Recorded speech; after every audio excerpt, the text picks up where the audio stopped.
Hi, eighth graders. I hope that you had a great break or at least tried to. I know that this is a really strange situation and, just be safe and, be smart if you decide to leave the house.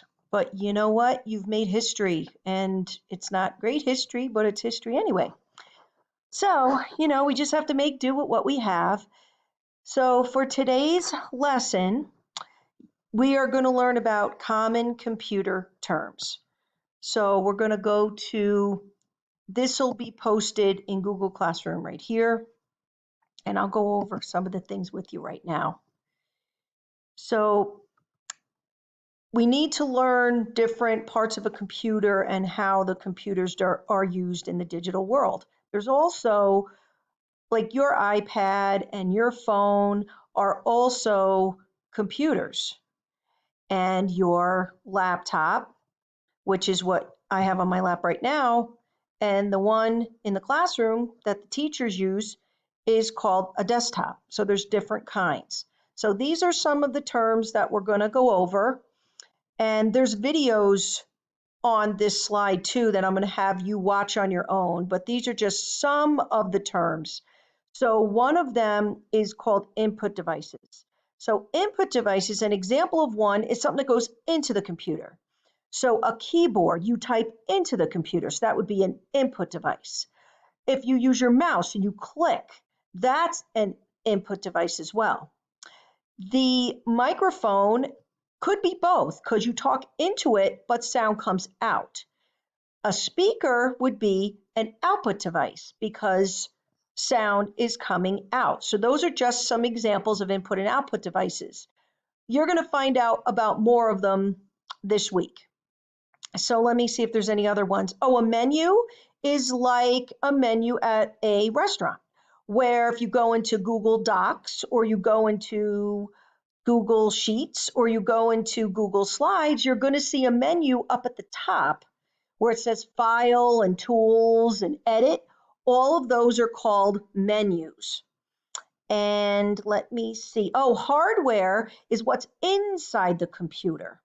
And software are the things that are loaded onto the computer, like any computer programs that you use, like freetypinggame.net or IXL Math or ST Math. Any of those things are software programs. So we're going to learn about some of these things too, about the hard drive, which is what is inside your computer. Storage, there's different kinds of storage. So your Google is a storage device. And years ago, you used to put a CD into a computer, and that used to store information. And they used to have little disks, and those were called floppy disks.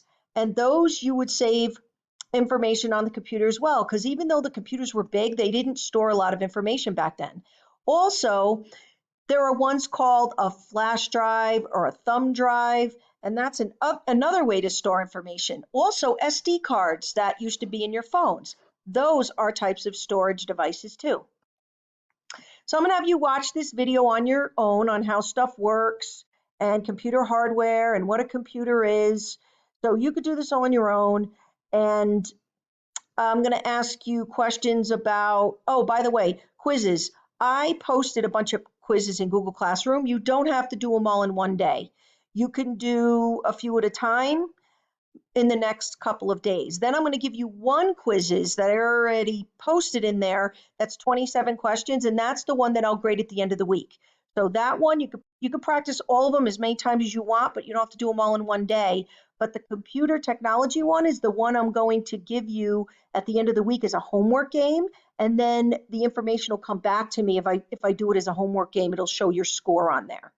And then I'm just asking you some questions on how you feel about this whole thing. And if you want to do a Google Meet, because the teachers did that and it was pretty cool and we were able to see each other.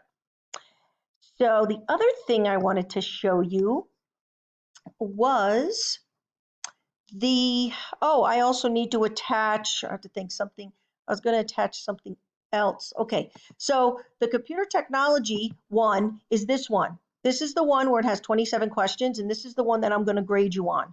So it doesn't mean you don't do the other ones, and I'll give you a scale at the end of the week on how many you have to get Correct. Now, I know that you have to get all 27 right in order to get a 4. A 3, I think it's like 24 to 26 correct, but you could take this, like I said, as many times as you want. And this is what I'm going to give you. So it's like I'm giving you the answers pretty much. You just have to practice. So I think that's it. And if you have any questions, you could always email me. Um, like I said, I miss being in school. I'm sure you guys miss being in school as well. But I have a feeling that it's going to be a while, so we're going to have to do it this way. But I think you guys will do great, and I will talk to you soon. There is one thing that I did want to mention to you, and that is that if you don't understand what some of these words are, you can just Google them. But a lot of the quizzes will show you pictures of what they are, so you don't have to worry too much. But like I said, if you have any questions, you can always ask me.